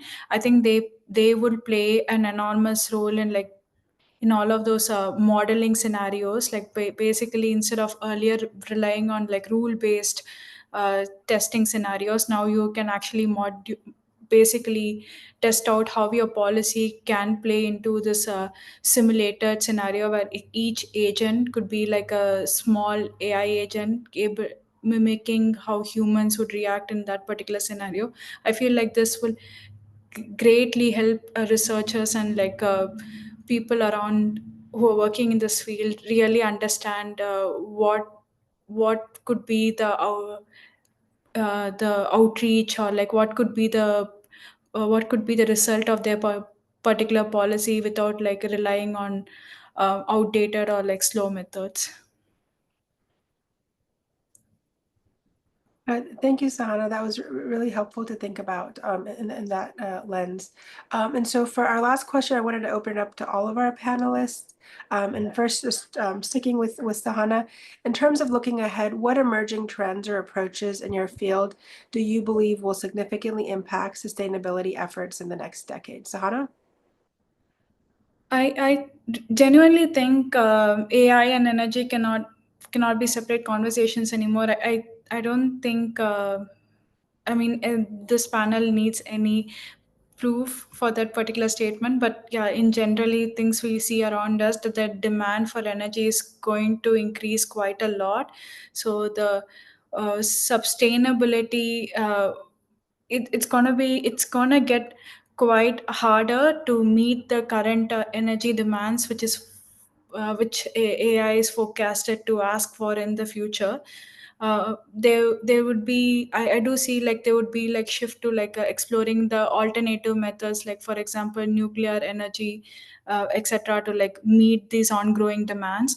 I also think that the AI can also help itself, like it can also like kind of predict, forecast energy usage better, and there could be possibility of like carbon aware scheduling, so that like very strong training loads, which usually takes like enormous amount of power, they can be scheduled on like time when there is like a lot of green energy available.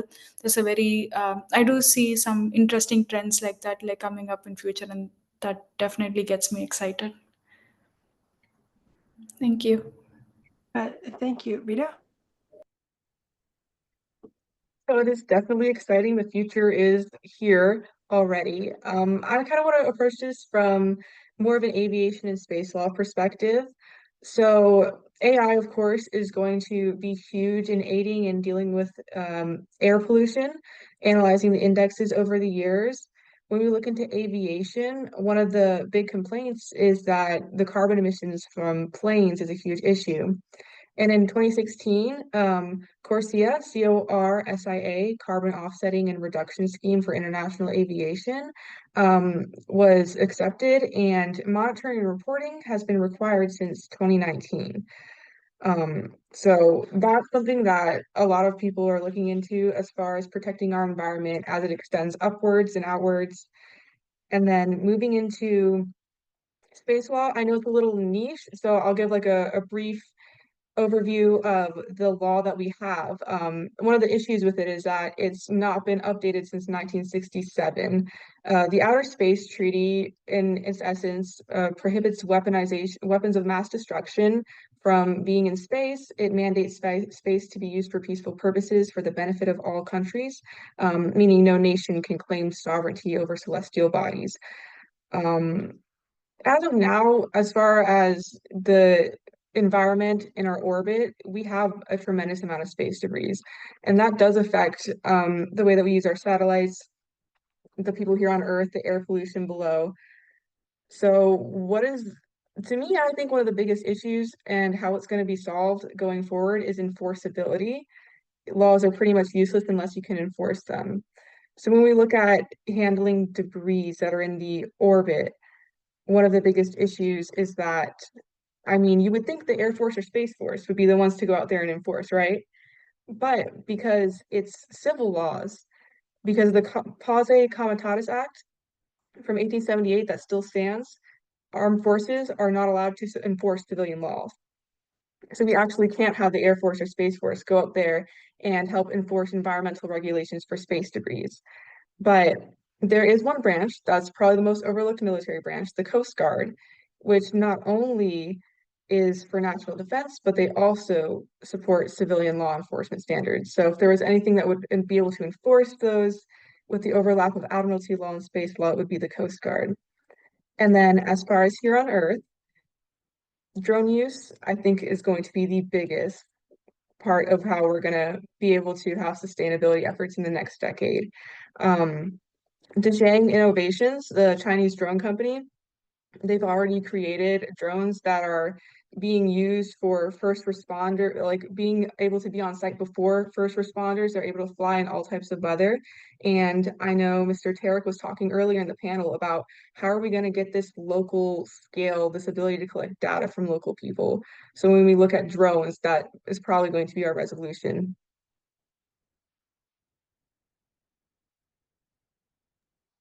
Thank you so much, Rita. I think that was really helpful to think about the framework in that way. Weishi?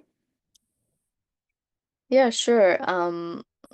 So looking ahead, one of the most powerful shifts in this decade is towards real-time integrated approach that bridge environmental science, especially in the context of climate resilience and disaster management. So we're facing increasingly complex climate challenges like hurricanes, heat waves, floods, wildfires. And these are not just environmental events. They're public health emergencies, and they're also requires like a disaster response and rapid disaster response and disaster management, and also building long-term resilience. So what's emerging now is a wave of technologies that don't just monitor what's happening. So they predict, they prepare, and also enable rapid response, and also inject data into like machine learning models to for long-term to build long-term resilience. So this is exactly the space where our startup Might.ai is focused. So we're building the platform that gathers real-time data from weather forecast, image satellite images, social media, and underground devices to identify potential impact zones and estimate damage, and then also like predict resource needs before and during the crisis, and also help those impacted zones, the most impacted zones, to better prepare for upcoming natural disasters. Yeah, and the goal obviously is to enable proactive deployment of personnel and supplies, especially in underserved or high-risk communities. So what's exciting is that platforms like this don't just serve governments or responders, such as disaster relief agencies. They can also empower communities, health systems, and local organizations to make faster, smarter decisions. So that's critical when minutes can save lives. So beyond the tech, another trend I'm really encouraged by is the shift towards equity-centered design. So we're seeing more interdisciplinary teams, including public health experts, environmental scientists, AI researchers, and community leaders working together from the start. That collaboration is key to building solutions that work across different contexts and respect local needs and knowledge. So, I believe the most impactful innovations in sustainability will come from this kind of integration. So, real-time intelligence and grounded in science, powered by technology and led with humanity. So that's where we headed with Miter AI, and I'm also incredibly hopeful for what the next decade can bring. Yeah, that's Thank you so much, Weishi, for your comments. Tarek? Yes, thank you so much, Joe, for this important question. What I see in remote sensing and GIS, as Rita mentioned about the having high resolution and better data for air pollution, also the advancement in drone technology that will help in getting a better, quality ground data. And for that, I have like a quick funny story that happened like back in 2009, I think, when I was doing my master's at the University of Jordan. We had a project funded to work on, like desertification project in northern Jordan. And at that time, we need to calibrate satellite images from Landsat. So what we had like this device. It's called a crop scan radiometer, which is like a small box, and it's connected to a rod. So you hold it, and then it's going to capture a hyperspectral or multispectral image of the ground, and then you can use this data to calibrate it. So I remember at that time the locals, the local community there, it was like in one of the villages, they run with guns towards us, and they thought that we're looking for gold or like a treasure, because that was the thing there, is to look for ancient gold hidden in the ground. So they approached us with guns, and they thought we are trying to seize the area and take the gold that's buried in there. And we had to explain to them, no, we are just taking pictures. It's a camera, basically. What we're having is for the surface. So the advancement in AI and machine learning in terms of remote sensing will help us to minimize these interactions. Like when you have the drone imagery, hyperspectral drone, instead of that weird looking device, drones are more, more familiar to all communities nowadays. So it's more acceptable. So when you have a drone collecting hyperspectral data, hyperspectral images, and use it to calibrate using the AI, or even the satellite itself has high resolution capabilities, and having more real-time capture of Earth. So these all are important updates and important developments that's undergoing now in the field of geospatial science. What's going to be extremely helpful in this. Also, the concept of geospatial digital twins. Like it's dynamic virtual replicas of real world system, like 3D replicas. and it updates in real-time scenarios, and you can show it to the people. That's also involve AI and advanced modeling. This is one of the things that I've seen it developing in the coming years. In terms of public health and data, now we, like with the advancement of remote sensing and the advancement of GIS, you can also have a better understanding of how the air quality is affecting public health. Like one of the projects I'm working on right now at Baylor College of Medicine, it's with the Department of Veterans Affairs, where we study how their exposure to the environment actually affected their health, either when they were deployed or when they come back home, like how the air quality, the exposure to their exposure to different air pollution, type of pollutants affected their health. So we are working on coupling the remote sensing and GIS data with the health of veterans, and to see how this is interacting. And there are many studies about how the air quality affecting pulmonary issues, maybe affecting, like valley fever distribution through storms and dust storms.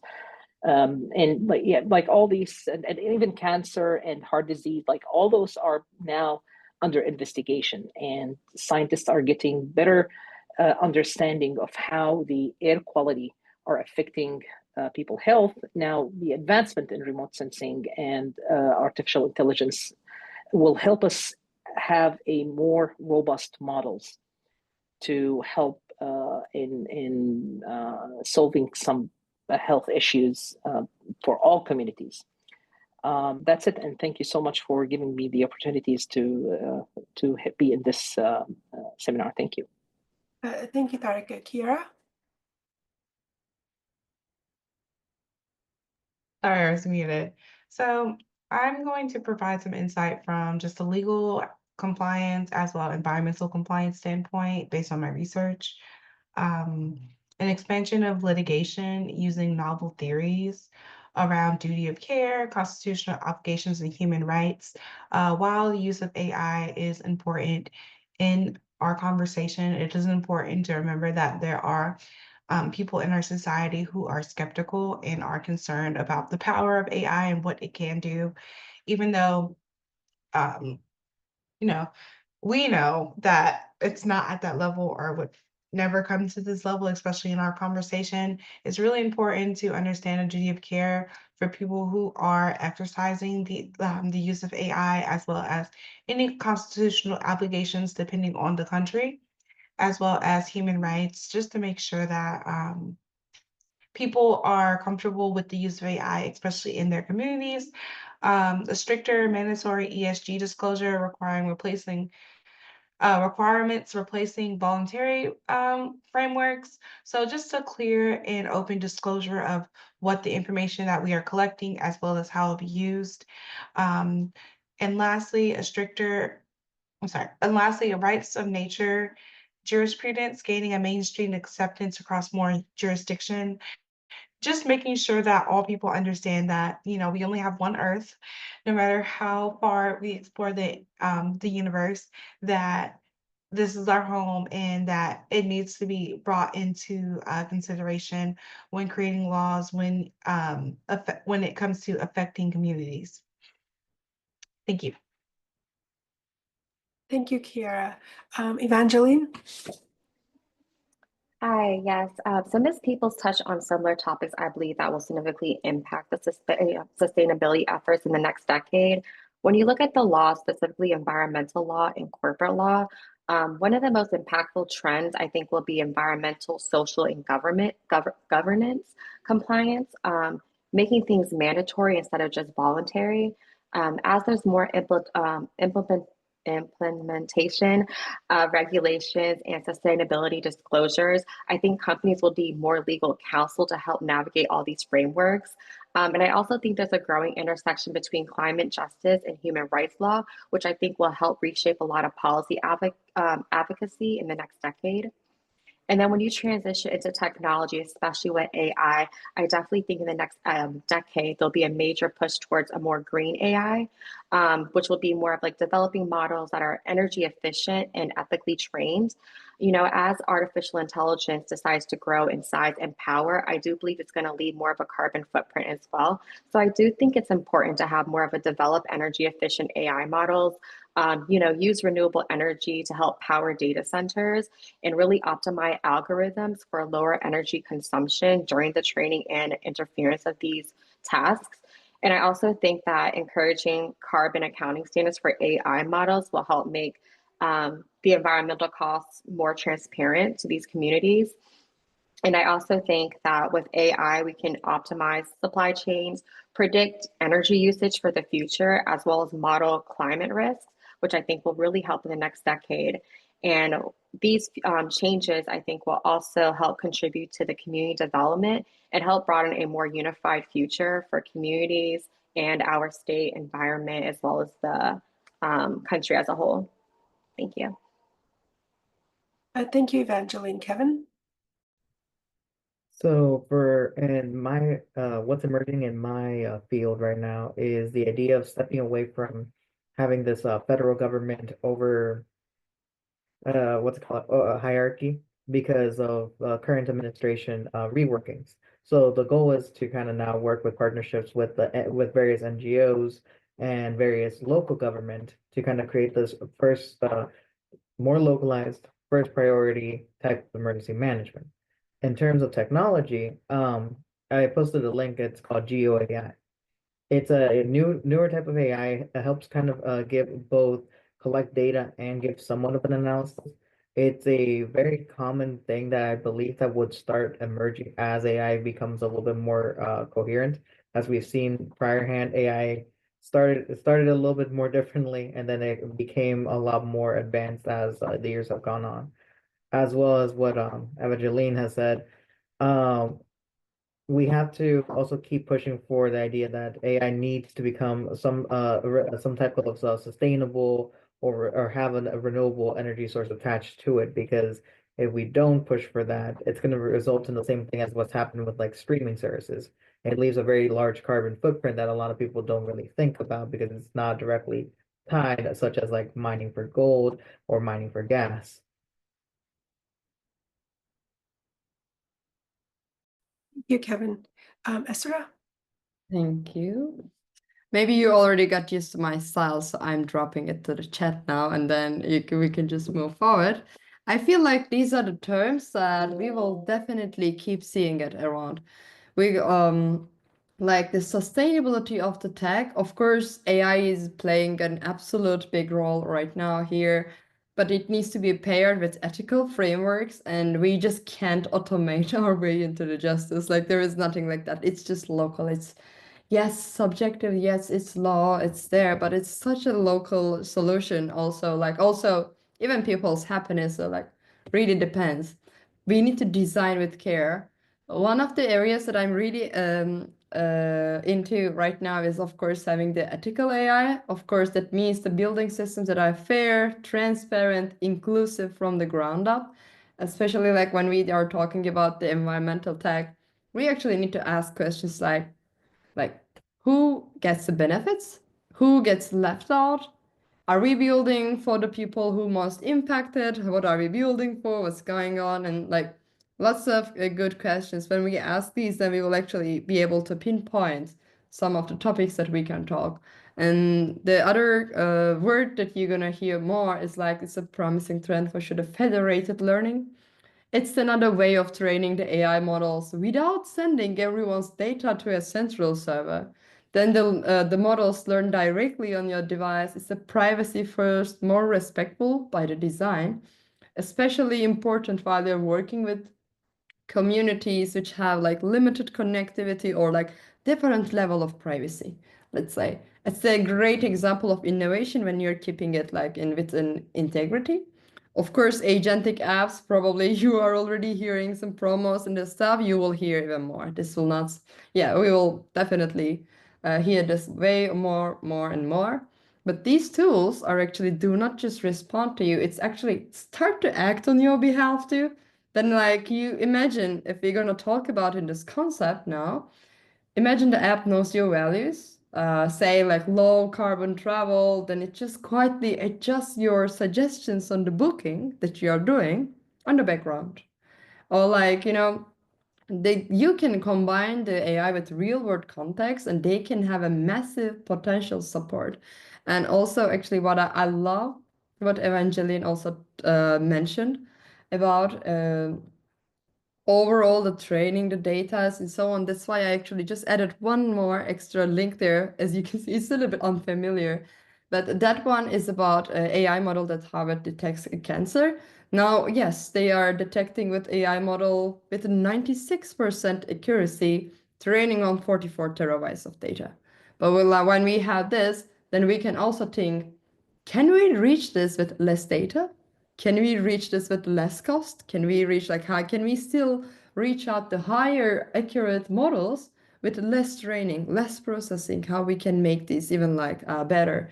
There are like lots of stuff we can talk about, but for sure, when I see like emerging trends, approaches, I will say ethical AI, federated learning, agentic apps, like these three will be just like always up there. And the feature that I'm kind of betting on is like a tech that uplifts people and their community more. It's just not scaling anymore. Like this, where the smartest systems are the most ethical, then we will just like measure things and just not in performance, but the people it serves, the impact it does. And this is actually what I feel really really wonderful. And I do really, really appreciate all of your time here with the really good questions and the discussions happening here. Really happy to be one of the voices here. Thank you also for hosting me here. And yeah, these three things in my points and takeaways from here. Thank you. Thank you so much, Esther. That was really wonderful to hear all of that. And so as we come to the end of our special webinar program that celebrates both Earth Day as well as International Women's Day, I really wanted to express my sincere gratitude to our exceptional panel of experts who have shared their insights on how artificial intelligence can transform our approach to sustainability challenges. And through the discussion that we've been able to have today, we've explored critical questions about ensuring that technological innovations reach all communities, build effective public-private partnerships, scale local solutions globally, address environmental injustice, improve emergency response, maintain data transparency, and implement technologies that deliver measurable results on the ground. And what's also emerged from our conversation is the power of cross-disciplinary collaboration, and that our panelists have really demonstrated how legal expertise, technological innovation, environmental science, emergency management, place-based research, and public health can really work together to create solutions that are both equitable and effective. And Women Techmakers, which hosted this event, is Google's global program dedicated to providing visibility, community, and resources for women in technology. Since 2013, Women Techmakers Ambassadors Program has organized thousands of global tech events connecting and inspire women in the technology field. The program aims to foster participation in tech through education, mentorship, and community building activities. And the Tsai Center for Innovative Thinking at Yale, or Tsai City, was launched in 2017 with a mission to inspire students from diverse backgrounds and disciplines to seek innovative ways to solve real-world problems. And through programs, funding, and mentoring, Tsai City provides students tackling issues like climate change and developing creative projects and ventures. The Yale Google Developers Group brings together technology enthusiasts at Yale to explore Google technologies and foster innovation through workshops, hackathons, and collaborative projects. And Very Law's Aviation and Space Law Society provides education and awareness about the aerospace industry's legal dimensions, from airport operations to space law international regulations, with a focus on a rapidly evolving field. And so together, these organizations represent a powerful confluence of legal expertise, technological innovation, and environmental stewardship.